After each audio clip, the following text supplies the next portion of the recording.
Bueno, yo vengo a la iglesia porque, bueno, es una bendición para mí porque sigo la palabra y para que nunca me pierda, Señor. También le doy gracias porque le agradezco que sigo y yo vengo para que busque la salvación en Dios, para que llegue con Él con todos mis hermanos y también pues amén. Vamos a hacer una oración. Dios, te doy gracias por un día más de vida, Señor, porque nos permitiste llegar con bien a la iglesia, porque nos vamos a poner mucha atención, Señor, que sea de bendición tu palabra, que aprendamos mucho, Señor, en el nombre de Jesús. Amén.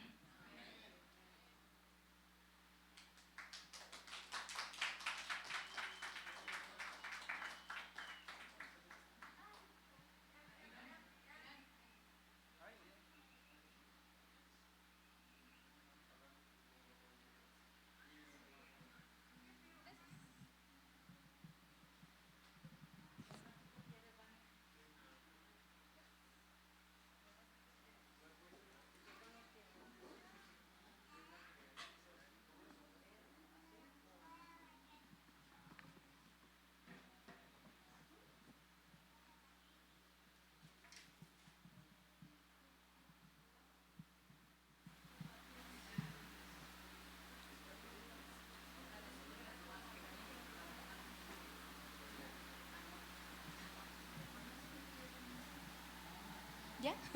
Dios les bendiga. ¿Ya, verdad? ¿Sí? ¿A las 3? Ah, bueno, para empezar a contar el tiempo, porque si no luego me pierdo mucho. Bueno, hermanos, Dios les bendiga. Nuevamente pues doy las gracias porque se me permitió otra vez presentar un domingo. Que bueno, porque algo habrá estado bien, que no me dijeron que ya mejor no, entonces eso significa que fueron las cosas bien. También pues le agradezco a Dios por estos 2 estudios que me ha permitido presentarles aquí a ustedes, que tienen que ver pues con mi formación pues como historiadora.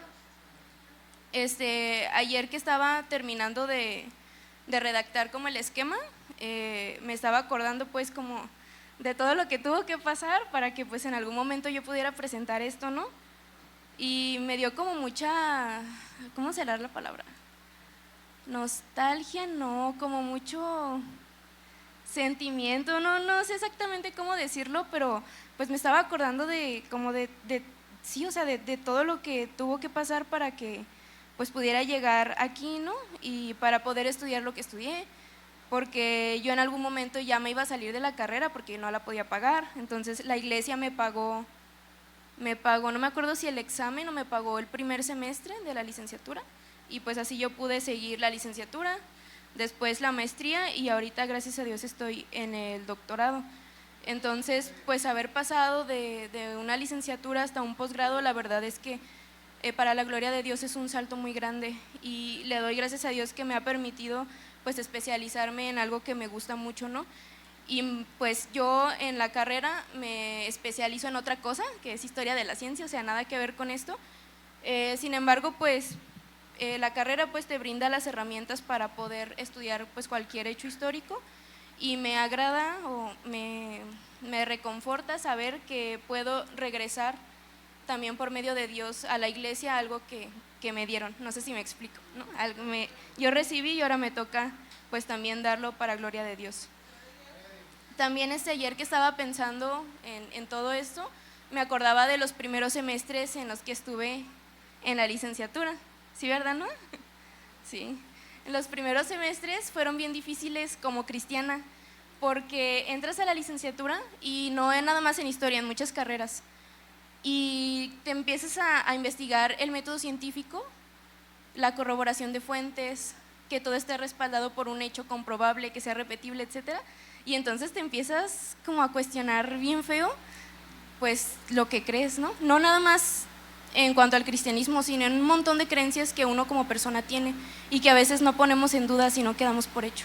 Entonces yo me acuerdo que era un batallar con mis compañeros, porque siempre era como tirándole a la cristiana, ¿no? Y es que, ¿cómo eres cristiana y estás estudiando historia? O ya pasó 1 año, 2 años y todavía sigues siendo cristiana, o sea, como que ellos encontraban que era una incongruencia el hecho de que yo siguiera siendo creyente y que estuviera siendo cristiana, ¿no? Y es un poco esta idea que se tiene de que si eres científico no puedes ser creyente, si eres creyente no puedes aprender nada de ciencia, ¿no?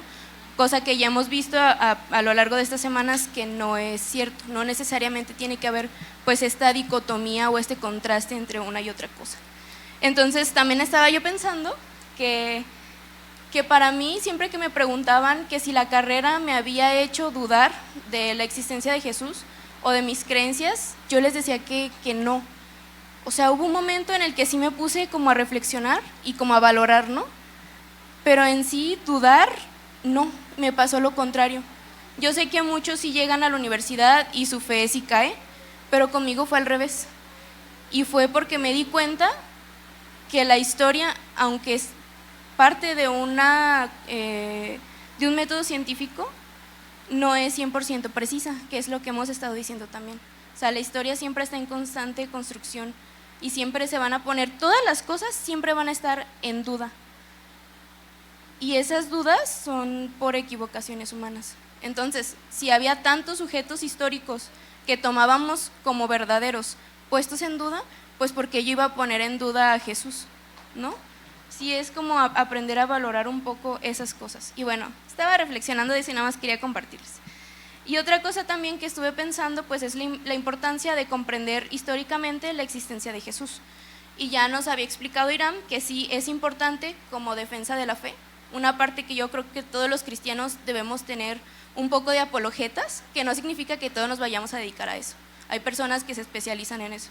Pero todos pues debemos de tener ciertas herramientas que nos ayuden a defender nuestra fe cuando alguien nos pregunta o cuando alguien simplemente siente curiosidad pues de aprender un poco más. Entonces creo que pues me siento muy agradecida de que se me haya tomado en cuenta para esta serie de estudios que intentan pues abonar en eso para cada uno de nosotros. Y también además de que sea que aprendamos esto para ayudar a otras personas, pues también nos ayuda a nosotros. Y yo espero que así como me pasó a mí, que aprendiendo todo esto me hizo tener más confianza en mi fe, también a ustedes les ayude, ¿no? Somos humanos, entonces no sé si a ustedes les ha pasado que en algún momento pues sí se hayan llegado a cuestionar eso, ¿no? O sea, sí pasó de verdad lo de las plagas de Egipto, o sea, Moisés sí dividió el mar, o sea, esos acontecimientos que ahora ya no vemos porque es real, ya no los vemos así. O sea, sí pasaron de verdad o no, o quizás esas personas sí existieron, pero la parte milagrosa ya fue un invento, porque también podríamos pensar en eso, ¿no? Y hay muchos cristianos que así piensan. O sea, ellos dicen, sí, yo creo en Jesús, que era una persona muy buena, que se dedicó a hacer muchas cosas, que hizo una ideología para amar al prójimo, etcétera, pero yo no creo que sea un hijo de Dios. O sea, como que niegan esa parte. Entonces, ojalá que esto les ayude pues a tener un poco más de confianza en el Jesús de la Biblia, en el Jesús que hemos conocido nosotros a través de nuestra vida. Que ese es otro punto bien importante que la ciencia no te da. O sea, la escuela me podía decir un montón de cosas por las que Jesús no podría haber sido un personaje real, pero mi propia experiencia me decía lo contrario, ¿no? Entonces eso también hay que valorarlo. Y bueno, y ahora sí, para pasar al estudio, ya vimos la semana pasada algunos rubros que utilizamos los historiadores para determinar si algo es históricamente real, correcto, o si puede ser estudiado, ¿no?, a través del método histórico. No sé si recuerden algunas. Si recuerdan algunos de los criterios que usamos los historiadores para determinar si un personaje o un evento histórico fue real. Pues tiene que ver con la estructura de la época, con el tipo de material del papel también con que se usó, el tipo de lenguaje que se usaba también según fue la región, o sea, hay muchas cosas, los lugares que sean reales, que conocidas. Ya con eso, muy bien Silvia, gracias. Dijo muchas cosas y una de ellas también es la parte de los personajes extrabíblicos, porque podemos, exactamente, mande, papel, ¿verdad? Sí, porque perdón, es que me está hablando y no puedo como ignorarlo. Pero sí, esta parte es muy importante. Podemos hablar de que existe una figura de Jesús nada más estudiando la Biblia. Y podemos decir, es que hay diferentes autores, 40 autores, en un periodo de tantos años que hacen referencias a un Jesús o a un Mesías. Y todo esto concuerda. Pero luego les van a decir, a ver, pero demuéstrame que existió Jesús sin usar la Biblia. Y entonces ahí es como que, ay, esa no te la manejo, ¿no? Pero vamos a ver entonces ahora esta parte, que hace 2 semanas o 3 que me tocó, no me acuerdo, no vimos o no exploramos como tan profundamente. Entonces, estos que les voy a hablar aquí son fuentes históricas extrabíblicas, o sea, no tienen absolutamente nada que ver con la Biblia, ni con que hayan pertenecido al cristianismo, ni nada, ¿no? Estos son autores que estaban ellos en su contexto, estaban escribiendo sus obras sobre sus intereses, de lo que les pagaban, los personajes que les interesaban, de su época, de su propio contexto. Y en eso que estaban investigando dejaron un registro. La semana pasada comentamos a Flavio Josefo y a Tácito, ¿no? Entonces ahorita vamos a ver otros autores, que no son todos, de hecho nada más seleccioné algunos, en los que en sus obras quedaron registros o de Jesús o de los primeros cristianos, que corroboran lo dicho en la Biblia y como lo que hemos seguido aprendiendo en la tradición cristiana. El primero de ellos, si quieres poner la primera diapositiva, no tiene nada de texto, nada más es para que conozcan sus caritas, porque en mi mente, si ven la carita, es como que les queda más en la mente, no sé por qué. El primero de ellos es Suetonio. Suetonio fue un historiador romano cuya obra más famosa es La vida de los Césares. Es una obra en la que él hace como mini biografías de los 12 Césares que existieron, ¿no? Y él se dedica a hacer biografías de los Césares, no a hacer una biografía sobre ni Jesús, ni sobre Pedro, ni sobre Pablo, ni hablar de los cristianos. Para él eso no importaba, ¿no? Sin embargo, en uno de sus capítulos, en el que habla sobre la vida de Claudio, él explica el motivo de la decisión de este emperador para expulsar a los judíos de Roma. un hecho que también está registrado en la Biblia. Entonces aquí tenemos una fuente, quiero que en todo momento estén haciendo como así, ¿no? Como match. Tenemos una fuente extrabíblica que está hablando de un evento histórico y resulta que ese mismo evento histórico también está en la Biblia.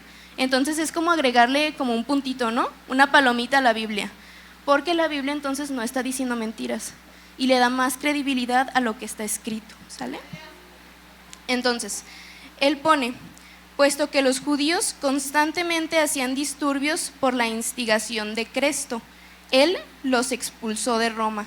Se le está diciendo que debido a que había judíos que estaban siendo influenciados por un tal Cresto, el emperador Claudio los expulsa de Roma, ¿no? Aquí en la palabra Cresto, o en el nombre, me gustaría hacer esta aclaración, y es que a lo que estuve estudiando, Cresto era un error de traducción, que podemos asumir que se refería a Cristo. O sea, el que lo tradujo se equivocó y puso Cresto, ¿no? Porque la manera de pronunciarlo era muy parecida. Pero entonces, ¿qué tenemos aquí? Pues esta referencia nos demuestra que dentro de los 100 años de vida de Jesús se sabía que existió y que fue una figura muy popular y controvertida, que causaba disturbios. O sea, Jesús ya no estaba terrenalmente aquí, estaban los cristianos. Pero entonces ese grupo que causaba disturbios, pues ¿de dónde surgió, no? Y porque todos decían lo mismo, o sea, todos concordaban en que había una figura de Cristo y que seguían sus enseñanzas que salían del judaísmo tradicional, y por eso causaban disturbios a tal grado que tuvieron que ser expulsados de Roma por el emperador Claudio. Y esto, como les dije, se afirma también en Hechos 18:2, que dice, allí se encontró con un judío llamado Aquila, que era de la región del Ponto. Poco antes, Aquila y su esposa Priscila habían llegado de Italia, de donde tuvieron que salir porque el emperador Claudio había ordenado que todos los judíos salieran de Roma. O sea, estos personajes que se relatan en Hechos tuvieron que salir de Italia, tuvieron que salir de Roma porque Claudio los había expulsado, ¿no? Y este registro concuerda la Biblia con una fuente extrabíblica en la que habla de los cristianos. No nos está hablando de Jesús directamente. ¿Sí se acuerdan que la vez pasada les dije? O sea, Jesús no tenemos registro, ni tenemos imágenes, ni tenemos bustos, ni tenemos estatuas, ni tenemos pinturas, ni tenemos su acta de nacimiento, ni nada, porque no era una persona relevante para esa época. Él vivía en uno de los lugares más empobrecidos de lo que abarcaba en ese entonces el Imperio Romano. No era una persona relevante como para que quedara registro, porque como les dije también la otra vez, para que una persona en ese tiempo tuviera un registro histórico tenía que ser súper importante, porque un registro costaba mucho. O sea, una de estas costaba mucho. Escribirlo en un pergamino, en un papiro, costaba mucho también. Entonces, este tipo de personas pues no eran relevantes. Pero ¿qué sí vamos a conocer? O sea, el hecho de que no existan fuentes primarias que nos hablen de Jesús no implica que no haya existido, ¿no? Pero podemos verlo a través de otras fuentes que hablan de otros personajes. ¿Sí me entienden esto? ¿Sí? Bueno. Vamos a continuar con el segundo, que es Tácito, que ya lo vimos las semanas pasadas. Tácito, les recuerdo que él era un historiador romano muy importante y muy influyente, y de él retomamos como una breve cita sobre Jesús en su obra conocida como Los Anales. En esta obra él se está refiriendo a un incendio muy grande que hubo en Roma bajo el gobierno de Nerón, que a lo mejor si ustedes han visto películas sobre la pasión de los primeros cristianos, la persecución y eso, pues se acordarán de Nerón, que fue un emperador muy cruel, ¿no? Y más con los cristianos. Entonces esta cita dice, voy a leer mucho en este día, perdón. Dice, y así Nerón, para divertir esta voz y descargarse, dio por culpados de él, o sea del incendio, y comenzó a castigar con exquisitos géneros de tormentos a unos hombres aborrecidos del vulgo por sus excesos, llamados comúnmente cristianos. El autor de este nombre fue Cristo, el cual, imperando Tiberio, o sea el emperador Tiberio, había sido ajusticiado por orden de Poncio Pilato, procurador de Judea. Por entonces se reprimió algún tanto aquella perniciosa superstición, pero tornaba otra vez a reverdecer, no solamente en Judea, origen de este mal, sino también en Roma, donde llegan y se celebran todas las cosas atroces y vergonzosas que hay en las demás partes. Fueron pues castigados al principio los que profesaban públicamente esta religión, y después, por incendios aquellos, una multitud infinita, no tanto por el delito del incendio, que se les impugnaba, como por haberles convencido de generar aborrecimiento al género humano. Añadióse a la justicia que se hizo de estos la burla y el escarnio con que se les daba muerte. A unos vestían de pellejos de fieras, para que de esta manera los despedazasen los perros. A otros ponían en cruces, a otros echaban sobre grandes rimeros de leña, a otros cuales, en faltando el día, pegaban fuego para que ardiendo ellos sirviesen de luminarias en las tinieblas de la noche. Había Nerón diputado para este espectáculo sus huertos, y él celebraba las fiestas circenses. Allí, en hábito de auriga, se mezclaban unas voces con el vulgo a mirar el regocijo, otras se ponían a guiar su coche como acostumbraba, y así, aunque culpables estos y merecedores del último suplicio, movían con todo eso a compasión y lástima grande, como personas a quienes se quitaban miserablemente la vida, no por provecho público, sino para satisfacer la crueldad de uno solo. Es muy conocido para las personas que estudian historia de Roma que Nerón fue muy cruel. Y cuando Nerón estuvo gobernando, pues estaba como esta fiebre del cristianismo. Todavía no eran un grupo muy fuerte, pero ya empezaba a causar molestia. Entonces, ¿cuándo se empieza a escribir del cristianismo y cuándo se empiezan a hacer referencias de Jesús? Cuando ya es incómodo. Ya es incómodo porque está trastornando todo el orden. Ya a Roma no le gusta que estén este grupo de personas, ¿no? Y eso también podemos llevárnoslo como una reflexión personal, ¿no? ¿Cuándo somos notables como cristianos? Pues hasta que hacemos ruido, ¿no? Mientras no estamos trastornando el orden normal del mundo, pues como si nada, ¿no? Entonces, este breve relato pues es una evidencia de la persecución que sufrieron los cristianos y que también es relatada en la Biblia. Si se acuerdan, pues Pablo estuvo en prisión, etcétera, ¿no? Otro de los autores es Plinio el Joven. Él ya no era historiador, sino que él era un gobernador romano de Bitinia et Pontus, no sé si se pronuncia así, que ahora es un lugar de Turquía. Él escribe una carta al emperador Trajano y le pidió consejos sobre cómo tratar a los cristianos. La historia de Plinio el Joven es bien interesante. Este personaje fue muy importante. Todos estos personajes fueron bien importantes no porque hayan escrito de Jesús, sino por otras cosas. Se escribieron biografías de césares, emperadores, relataron un montón de hechos históricos que sí tienen veracidad. Si estos autores no tuvieran veracidad, o si se les tratara como se les trata cuando se dice que tienen evidencias de Jesús o del cristianismo, no tendríamos en cuenta un montón de historia romana que sí se toma como verdad. Entonces, Plinio el Joven fue sobrino, creo, de Plinio el Viejo, que fue otro gobernante muy importante. Esta persona llega a gobernar aquí a Bitinia et Pontus, que era un lugar que estaba teniendo muchos problemas de disturbios y cosas así. No sé si específicamente por los cristianos o por otras cosas y además los cristianos. Entonces, como él tenía experiencia, pero no tenía experiencia en ese lugar y no tenía experiencia con el trato a los cristianos. Entonces, él le manda cartas a Trajano, que era un gobernador ya con más experiencia, como para que le dé recomendaciones de cómo tratar a los cristianos, ¿no? Y él dice, oye, pues es que acá están estos revoltosos y se acusan. O sea, hay acusaciones anónimas de que esa persona es cristiano, y entonces él les tenía que hacer un juicio, pero él no sabía cómo, o sea, bajo qué criterios había que castigar a esos cristianos. Por eso tenemos este documento y esta evidencia. No está hablando en sí de la historia cristiana ni de Jesús, o sea, es una cosa bien personal sobre el gobierno de ellos, ¿no? Él dice aquí: me he impuesto como una costumbre, Señor, consultarte todas mis dudas. Era una comunicación personal, ¿sí se fijan? Es como si yo le mando un mensaje a Itzel, oye, dame un consejo sobre esto, me está pasando esto, ¿me das un consejo? Yo no planeo que Héctor o que Yeshua o que Ani o que Juan lo vea, ni siquiera que Juan lo vea, ¿no? Yo le estoy mandando un mensaje a mi amiga para que me dé un consejo, ¿sí? Entonces dice, lo repito de nuevo, ya me estoy delatando, ¿no?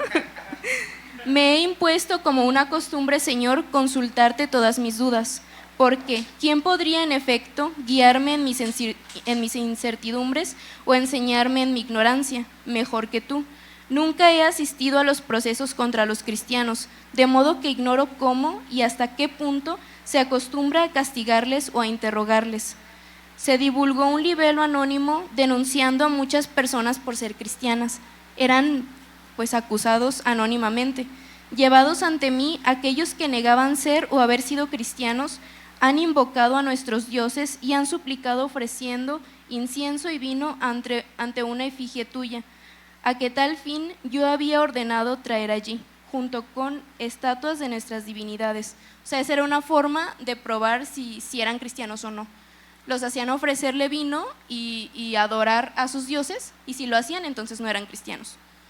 Si no lo hacían, entonces eran cristianos. Si lo hacían, pues entonces no eran, ¿no? Además, han maldecido a Cristo, a lo cual, según se dice, es imposible obligar a los que son verdaderos cristianos. ¿Sí se fijan que era un filtro? ¿Sí? Por este motivo, decidí que lo correcto era dejarles en libertad. Otros, llevados allí por un denunciante, primero reconocieron que eran cristianos y se retractaron enseguida, declarando que en verdad lo habían sido, pero que ya no lo eran. Unos desde hacía más de 3 años, otros desde hacía más tiempo, algunos incluso 20 años. Todos ellos han adorado también tu imagen y las estatuas de los dioses. Todos ellos han maldecido a Cristo. Por lo demás, aseguraban que su máxima culpa o error solo había consistido en esto. Se reunían en un día señalado, antes del amanecer, y cantaban uno tras otro himnos en honor de Cristo, como si éste fuera un dios. Se juramentaban, pero no para hacer algún crimen, sino para no robar, no saltear, no cometer adulterio, no faltar a una promesa dada, ni negar un aval si alguien se lo pedía. O sea, aquí está complicado, porque está dando definitivamente muy mal testimonio de muchos de los cristianos, ¿no? Porque eran acusados, eran llevados y al final se retractaban pues por temor a perder su vida, ¿no? Sin embargo, o sea, sí podemos analizar esto, pero vamos a enfocarnos en lo otro. O sea, para los romanos era muy nuevo el cristianismo, o sea, era completamente diferente a la religión que ellos tenían, porque ellos eran politeístas, o sea, creían en un montón de dioses. Se les ofrecían,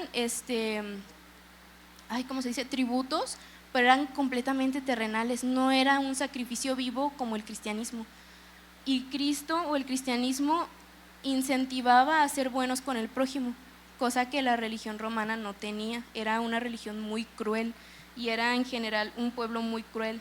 Entonces nos quedamos con esto, que decía que adoraban a Cristo como si fuera un Dios, y tenemos entonces un punto en común con lo que se nos dice en la Biblia, ¿verdad? Que Jesús era Dios. O sea, no nos lo inventamos hace 300 ni 800, ni en la Edad Media, ni nada. O sea, ya venía desde aquí. Esta carta es del 112 después de Cristo, o sea, habían pasado poquito más, no, ni siquiera habían pasado 100 años de que había muerto Jesús, ¿no? Entonces dice, no se reunían, o sea, se reunían en un día específico en la mañana. Entonces aquí, para cuando les digan, ay, pero ¿quién dice que se reúnan? No es cierto, eso lo inventó no sé quién. O sea, se reunían en un día en específico y no era para hacer algún crimen, era para no robar, para no saltear, no cometer adulterio, no faltar una promesa, ni negar un aval si alguien se los pedía. O sea, pues no estaban haciendo nada malo, ¿no? Sin embargo, su presencia era muy molesta. Entonces, estos 3 de aquí son autores romanos, ¿sí? Vamos a pasar a otros que eran judíos o judiolatinos.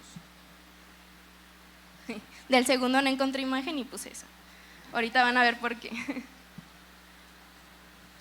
El primero de ellos, que ya vimos la semana pasada, es Flavio Josefo. Flavio Josefo fue un historiador judío romano del siglo I que incluyó una famosa referencia a Jesús en su obra Antigüedades de los Judíos. Nuevamente, el fin no era hablar sobre Jesús ni sobre el cristianismo. La mayoría de los eruditos cristianos y no cristianos están de acuerdo en que este pasaje en su forma griega fue alterado. Este pasaje es bien importante porque en la traducción algún cristiano le agregó ciertas cosillas y cosas que delatan que fue una persona que no pudo haber sido él porque él jamás lo hubiera dicho. Él era judío y entonces ahí el copista, el que volvió a hacer la copia, le puso, él era el Cristo. O sea, una persona judía jamás hubiera podido hacer eso. Pero esto si alguna vez lo mencionan, se los van a reprochar. Ay, pero es que ya se comprobó que el texto de Flavio Josefo está alterado. Sí está alterado, pero nos dimos cuenta que está alterado. Y todo lo demás no está alterado. ¿Sí se acuerdan de los criterios que vimos la otra vez? Y que los digo, uno que ya tiene ojo, sabe determinar cuando algo ya está alterado y cuando algo no está alterado. O sea, no estamos escondiendo que hay cosas que no concuerdan. Todo está saliendo a la luz. Y aunque todo sale a la luz con todo y errores y alteraciones, de todas formas no trastoca el mensaje original, ¿sale? Él escribió: en este tiempo había un hombre sabio que se llamaba Jesús. Su conducta era buena y él era conocido por ser virtuoso. Mucha gente de entre los judíos y de otras naciones se hicieron sus discípulos. Pilato lo condenó a ser crucificado y a morir, pero aquellos que se habían convertido en sus discípulos no abandonaron su discipulado. Informaron que se les había aparecido 3 días después de su crucifixión y que estaba vivo. En consecuencia, él era quizás el Mesías, acerca de quien los profetas habían contado maravillas. Y aquí tenemos como 3 puntos. La primera es que se afirma que esta persona a la que seguían se llamaba Jesús. También se dice que era un hombre virtuoso. O sea, aquí en estos testimonios, si se fijan, nunca se ha dicho era un hombre de dudable conducta o era un hombre que no, era una persona virtuosa que incitaba al bien. Entonces ahí tenemos 2 puntos. El tercero, que si se fijan ya lo hemos visto en varios, es que hablan sobre cómo Pilato lo condenó a ser crucificado. Pilato es un personaje histórico que por mucho tiempo estuvo en duda su existencia. Y entonces, como había estado en duda su existencia, estaba en duda también este relato de la crucifixión de Jesús. Porque entonces decían, pero es que la historia no ha afirmado que haya existido un Poncio Pilato. Entonces la historia de la crucifixión de Jesús es mentira. De seguramente fue un personaje inventado, pero ahorita vamos a ver las evidencias al final.